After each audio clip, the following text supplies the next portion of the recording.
being late. We had a meeting with the mayor, and it went a little longer than we thought. But I think we have a formula here.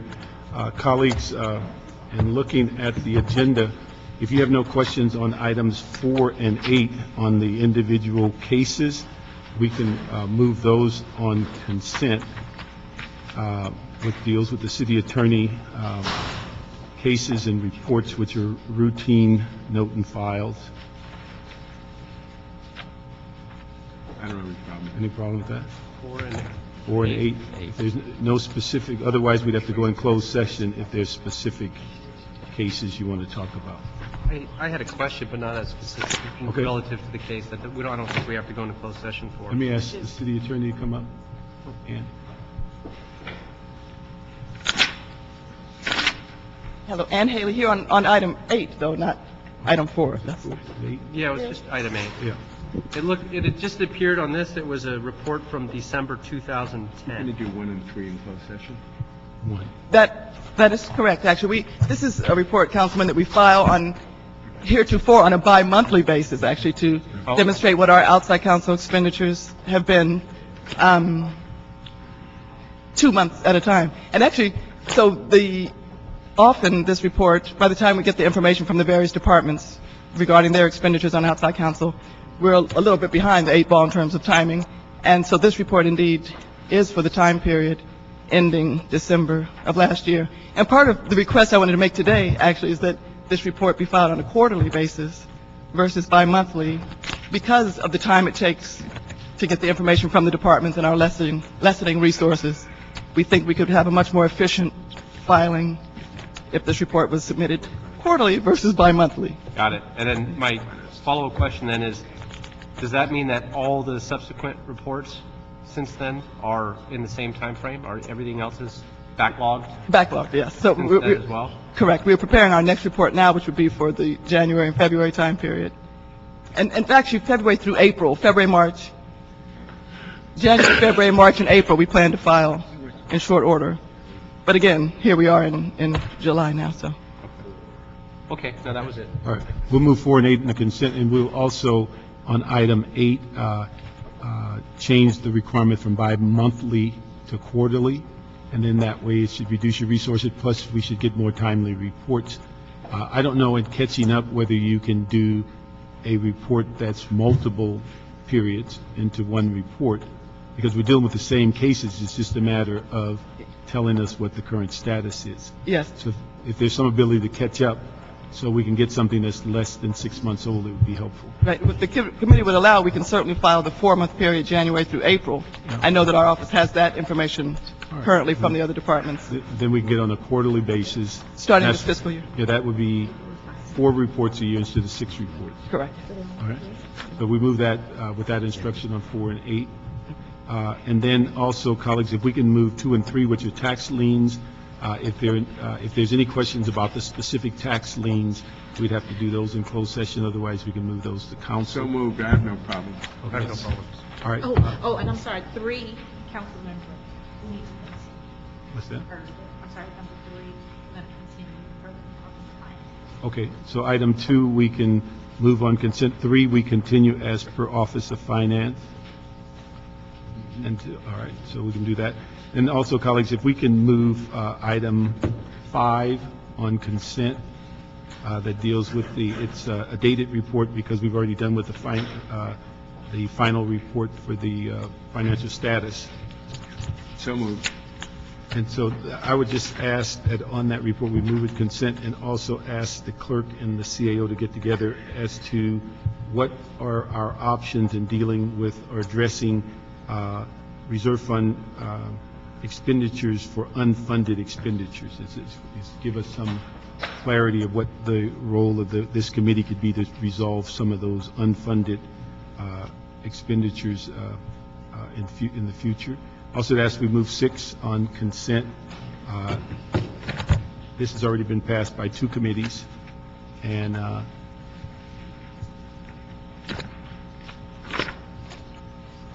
Okay. okay, A second. No problem we either. move that. And then on item 7, this is the report that merely moves funds around within the Emergency Preparedness Department on a grant. I don't have a problem with that. No problem either. And I just asked the clerk and the CAO to ensure that the grantor agrees with these changes. Okay, and we'd add that to the committee report. So that leaves us with number 1 for closed session and 9 and 10. Is that right? Why don't we take 9 and 10 together, and then we go in closed session, and one thing different on closed session today is we have a video to see that's part of the settlement, which has been commented on several times in the report, so that we should be able to see that. That's set up in the other room. So Ray, if we can pull 9 and 10 together.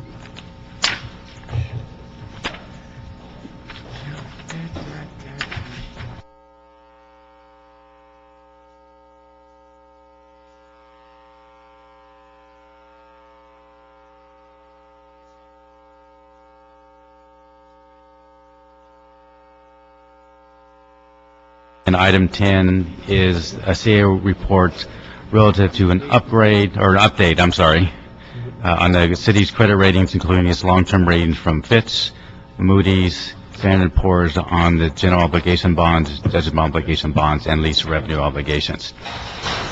So item 9, we take that first, go through information. This was sort of a status report on sort of the results from the trans from this past year.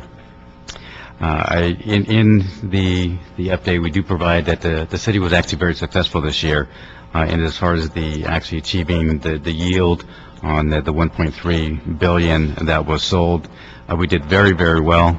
We do like to note that we did better than the county. Not to say there's any competition there, but we certainly, when we come out ahead, we certainly appreciate that. A couple of things just to sort of point out, this year versus last year.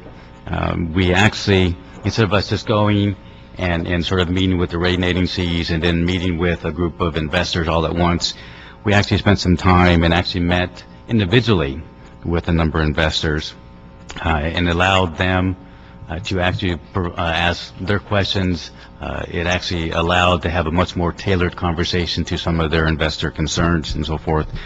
We were able to answer questions a little bit easier, sort of have a little bit more focused attention on some areas that they were concerned with. So we think based on those meetings, those one-on-one meetings that we had, we did have a group meeting with Loop in their offices back in Chicago, but certainly the strategy this year, I think definitely paid off for the city, and we did achieve a very good rate. One thing I do want to point out again, we did have JP, certainly was the senior one of the co. Here again, with they were offered the city a backstop with the last maturity at a rate of 23 basis points, which certainly allowed us the city to save some money in this particular transaction. Yeah. Let me ask you, Ray, one thing that wasn't clear to me is that although we received some good comments from all of the bond rating agencies and we did well on the trans, it just seemed inconsistent that after we sold the bonds, that then we get downgraded on another rationale. And I just didn't quite understand how one company for dealing with probably the largest transaction that we make in any given year, to say that we are, that basically give us positive remarks, and then the minute that deal's over, they say they're concerned about how flexible and how fluid we are and whether we could withstand the current financial situation. Is there any clarity on, and I know I'm mixing 9 and 10 together, but... A very good point. One thing, certainly we were a little, I don't want to say shocked, but we didn't think we would. My word, shock. Yes, yeah, I'm sorry, that was yours, that's right.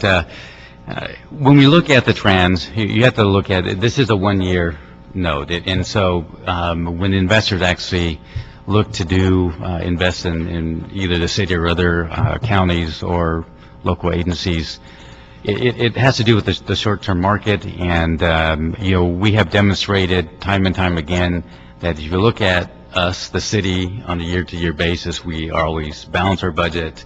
Anything that comes up within the year, we then turn around and balance it again. So we have a very good track record of actually making sure that our budget remains balanced within the fiscal year. And so, many, when it comes to a short-term note, I think many of them view that, okay, if we can get through the first or second tranche, these are the maturities that will expire in either February or March or April. Most of the investors are fairly confident that the city will take action to deal with the current year issues. Our long-term, and that's where folks tend to be a little bit more uncertainty. If you look at some of our trends and where we've been going with fund balance, as we mentioned in our report on item 10, there are some concerns about those longer-term trends, why that the fund balance has been decreasing over the last several years. And I think one of the things that we certainly want to highlight in when it comes to moving forward, and I know we've talked about this before, but one of the things that's very important is for us to maintain and actually continuously build our reserve fund. I mean, this is it's a key indicator. It's an indicator that the rating agencies and investors are looking at. They want to make sure that the city has the ability to meet payroll.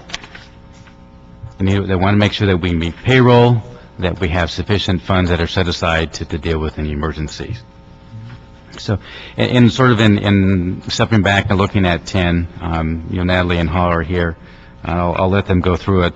But when it came to the GL, that we're going out with the stormwater and actually with the refunding, we did receive ratings from Fitch and S&P, which affirmed what we had previously. However, Moody's took another look at us and then went and downgraded both in our GO bonds, our judgment obligation bonds, lease revenues, and when it comes to real property, and also our capital lease. And I'll let Natalie and Hall say a few comments as well, if you'd like. If not, I can just keep rambling. Let me just ask one question. Also, is that did we get any comments from the bond rating or such that in how we could structure the small, medium-sized, and large firms as part of one team? Is that looked on as positively or negatively or commented on at all? There was no comment. They don't comment on that at all. I think the one thing I would like to point out with Moody's, Moody's is going through a process now where they're looking globally at their ratings. I'm sure you've read about Moody's over the last several weeks, looking at the European market, the U.S. They've been very, I guess, active in looking at their ratings and how they're reviewing both local government, state, and the federal government as part of their plan to really take a second look and apply some of their new rating structures across the board. And then, so the things that we did this time, we think improved over last time by having the meetings and putting more time. Well, when it came to the trends, yes, we think it was very advantageous for the city to meet with these investors, face to face, and be able to respond to questions immediately. And so that will be what our format in the future. We're going to take a look at it each year. It kind of depends on our situation. It depends on our team, our bond financing team. If we feel that we need to continue one-on-one, we will. If not, then we're always open to either going back to more of a group presentation or something even different. So we're sort of leaving it open. And then the other question I have is that with the trans pretty well out of the way, with the downgrade, it looks like Mikola may be the only one that we may end up with an additional increase on interest. Well, Mikola as well as the convention center. If we decide to do any refundings of the convention center or judgment obligation bonds, if there's any possibility of refundings, it would affect those also. The problem right now is that Moody's does 2 notches between the GO bond and the lease revenue bonds that we issue, and it does 3 for equipment. So we're at A for the convention center and the Mikola real property, but we're at A minus, which is the bottom of the A category. Because they view that some of that stuff is perishable. Mm-hmm. It's not. They just don't view it as good of credit as real property. Whereas Standard & Poor's and Fitch they only give us a one-notch downgrade. So we may be a AA minus with both of those rating agencies, but we're an A plus on MICLA and the convention center. You know, and Moody's is it's Moody's. It's hard to not use them. So One of the things I think we certainly are concerned with, since we do need to do a MICLA refunding sometime in the fall, it's still early to tell, but certainly we're concerned about the downgrade and that effect on as we convert our short-term to long-term. We'll see where the market is. I mean, it's certainly too early to tell, but we do want to raise our concerns that as we go out and convert that CP into the long-term, that there's going to be a cost to that. Do we have any idea what the amount we may going out from MICLA or refinancing? Is there any idea? Did you ask the amount? Yeah, whether we have any ideas? It should be around 100 to 150 million. it depends what's been purchased and what's ready to, what's ready to. And it depends on how many projects have been completed. Right. I'm just curious what we can, because we're going to do 2 more bonds, right, in the next month? Is there anything we can do internally to assist us in this process? I mean, it seems like we're in fate's hand more than it does seem anything we can internally do. I mean, I'm going to digress for a second, but when you hear the federal people playing out their debt ceiling issue, you hear threats of the bonding agencies and so forth, and the volatility of where things are in general. But when we take a deep breath internally, is there anything we can do to give us a little more comfort that somebody isn't going to just play us out one way or the other? I know the Feds is crazy, but here we've been rather stable, and frankly, I'm very proud of everybody and how we've been putting budgets together and making things happen. But is there any instincts that either of you have about Reserve this fund. at this point? It's the fund balance in the reserve fund. It's the amount of cash the city has available. That's the bottom line. But you mentioned the convention center issue. How does that play in? And with the new concept of the AEG business and where that might go, and so, does that have an impact indirectly or directly on this kind of stuff? No, I don't think it has an impact on our rating. No. I think one of the things that we're concerned with, certainly, we have, X millions outstanding on existing debt. Yeah. Obviously, we try to at some point, if it's worthwhile, we try to refund that, whether or not whether it affects that refunding. I think to sort of answer your question, there's a couple of takeaways here. One is basically the fund balance, which really translates to the reserve fund. And so I think we need to strengthen our policies and make sure that we get to the 5% reserve fund balance, number one. I know that's can be difficult, but we need to make decisions in order to get us in that spot. I'm even curious on that particular point. For instance, DWP. I don't know where it's going with its revenue to the city. If that money were to go down one year or go up one year, does that indirectly impact or directly impact us? If you're referring to the amount that the city receives, yes, it fits into the larger picture as far as where our revenues are going. And that was going to be one of the second things that had a concern that was expressed. And that's our limited ability to sort of raise revenue without going to the voters. So they view that as in the sense that we can't always react fast enough and present our case to the voters in order, if we need revenue, to immediately do that. And I know we're going to be having a revenue day, I think, in council in the next couple of weeks in August. This should be part of that conversation. And so they look at that sort of limited flexibility as a key with their rating. I think the other thing, and you mentioned the Feds, one of the things they do look at is our ability as a city in order to be on the same page and move forward with making difficult budget decisions in a timely fashion and to build consensus and get them done. Now, we've been able to do that, but as they realize and look at us, knowing that we've cut millions of dollars over the last several years, but yet we still have these out-year shortfalls, it's going to be more difficult for us as a city to make those decisions. And I think folks are getting a little worried that we may not be able to cohesively put together some reductions in order to minimize the out year. I mean, there are things that are out of our control. Things that are in our control is the fiscal management of the city, obviously. Yeah. And that's, I think that's what we've been emphasizing over the last few years is the ability to react quickly to our changing situation, which we've done. And one of the interesting comments that Moody's did make was because we've made strides in responding to those fiscal challenges, they didn't downgrade us 2 notches, just downgraded us 1 notch. Yeah. So we thought that was we kind of went at that. But, the fact that the mayor and council have basically, balanced the budget and have made some tough decisions, but they feel with the economy being very, very slow to recover, Right. and with more difficult decisions, like Ray said ahead, it's going to really task us to keep, making the necessary adjustments to balance our budget.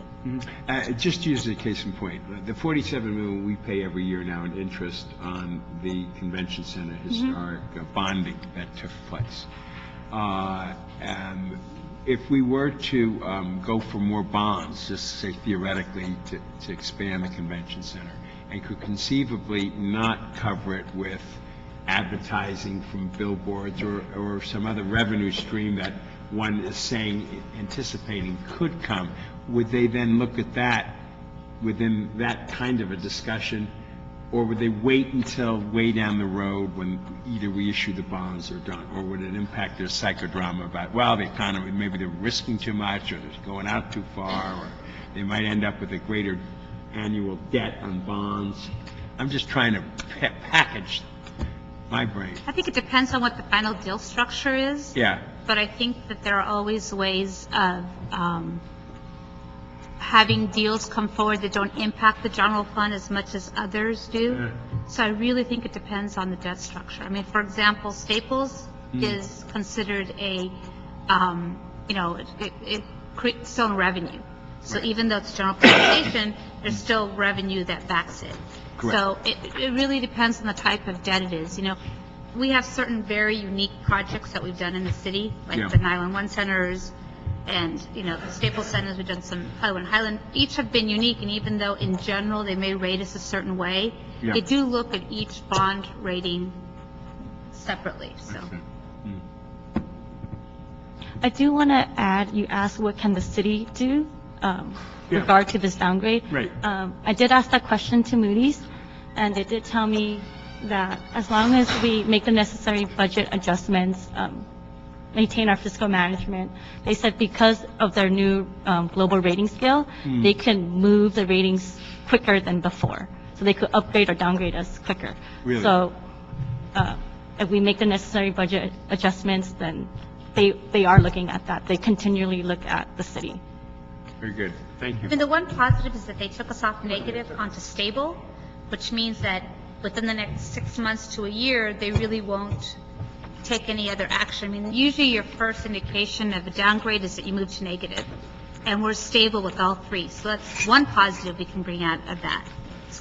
But that was one of the things that seemed inconsistent. They downgrade you and then move you from negative to stable. Right. Correct, because they feel we're at a point where that's the correct rating for us at this point. So that rating is now stable. There's nothing in the horizon they see to move us below the AA minus. Okay. That's what that stable means, that there's nothing that they can see. Whereas before they downgraded us and put us on negative, which meant that they were going to reevaluate us. This basically means, okay, We're going to stay at the bottom. yes. Okay. All right. Any questions? Okay, we'll move item 9, note and file it. On item 10, I'd like to just add a couple of things that we note and file, but we add a couple of instructions, is that we need to emphasize the importance of continuing to increase our reserve fund throughout this fiscal year, and it ties with the previous instruction on one of our consent items that talked about asking the CAO to clarify how we can address unfunded indebtedness from the reserve fund. Also, I think part of that whole issue of the reserve fund, the more that we can facilitate our looking at that public partnership with the convention center and the zoo, that would relieve those funds from our general fund requirement, if we can get those 2 items moved and get approved. And then also, Revenue Day is coming up, and that we want to certainly include the folks from the outside committee, so we can get some ideas from their input. And then the final one is that, and I know this is a 2013 summer study, but I think if we got our MICLA report done and begin to transition from perishable items to more structural debt, it could enhance our whole view of what MICLA was intended for. So we'd ask that those 4 instructions be included, and we could alter that 2013, it could make it 2011, or it's in the can, it's just not been distributed. Yes, we are looking at our options when it comes to MICLA purchasing of vehicles and smaller equipment. And we acknowledge there needs to be a shift away, and the question is how we... And we know that it's two-sided coin there, that the more that we buy vehicles with general fund money, the less our reserve fund. So but I think in trying to figure out some path that will get us to the point over years that we get out of that debt for perishable items that last 5 or 6 years, I think that we'd get a better sense that they would look at us that we're using the money. They would, yeah, definitely. So we move that item 9, note and file with those instructions. Thank you.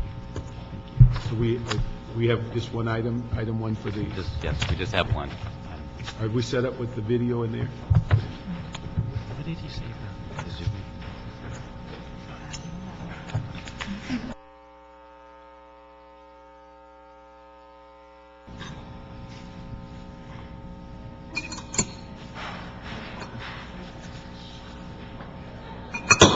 Okay, we're back in session. We have a quorum, Mr. Rosendahl, Mr.